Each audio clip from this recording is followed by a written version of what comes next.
Do you know what it meant to be a runt among the shifters? It meant you would be the smallest and the weakest among all the other shifters around you. It was not usual for a werewolf to get sick easily, as it was well known that they had incredible healing ability.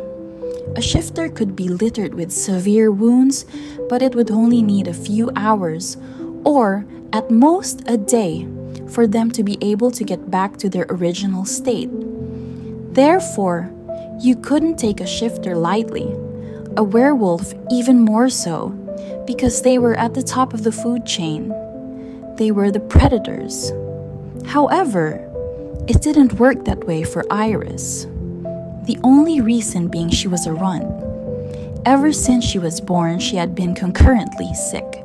She was also smaller than a normal shifter baby. In the first few years of her life, it was so hard even to feed her. It was a challenge, especially since she would get a fever every now and then. And when she reached the age of 16, she was not able to shift into her wolf due to her spirit being too weak for her to be able to do so. And now, when she was at the age of 17, when all the she-wolves would think this was the time when they would meet their mates, she didn't think she would find one. And above all of that, she was not able to hear.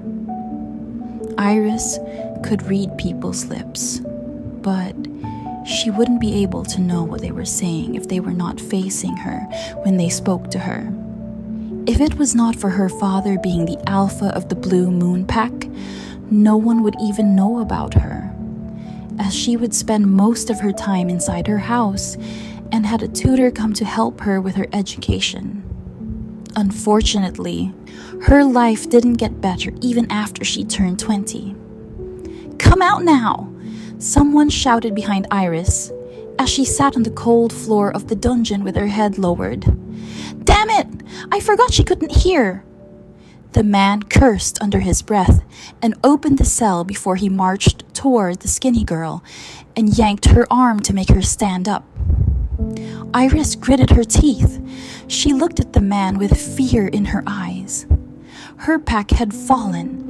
They were defeated in a war, and now she was a prisoner of war.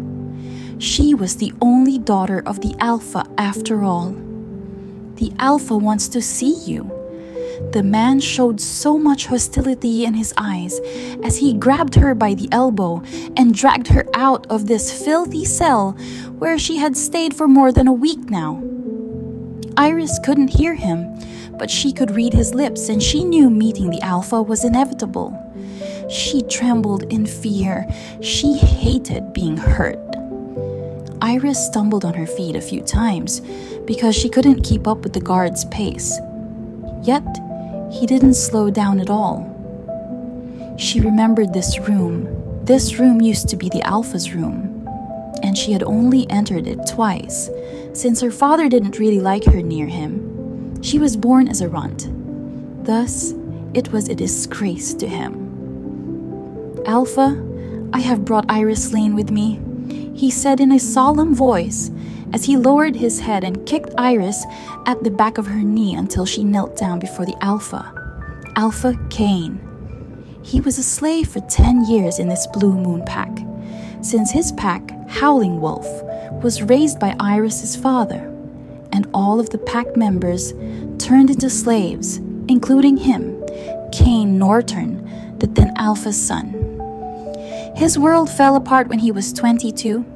He went from the most respectable Alpha's son to be a slave that held no value whatsoever.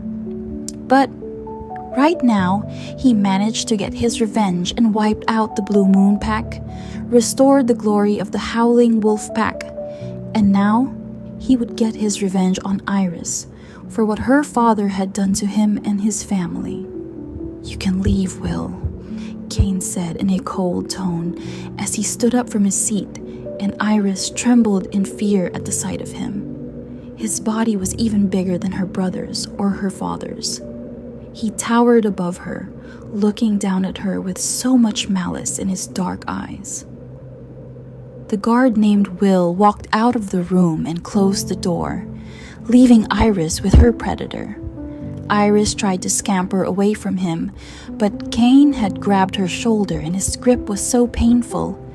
She felt like he would be able to crush her shoulder easily.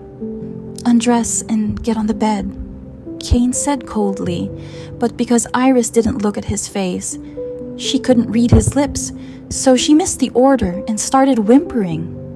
"Don't you hear me?" Outraged, Kane dragged her to the bed himself and pinned her down. She was crying, but there was no sound that came out of her mouth. She just trembled at the sight of him. Kane had a long scar on his left face, traversed from his right eye across the bridge of his nose, ending on his left cheek. The scar was unsightly, and he got this from when he was being a slave in the Blue Moon Pack. Kane gathered her arms above her head and pinched her chin so she could look at him, and the hatred in his eyes only made Iris feel scared even more. "See what I will do to you. I will give you hell like what your father gave to me." Iris could read that, and she spoke in a soft voice, shaking all over. "Why me?"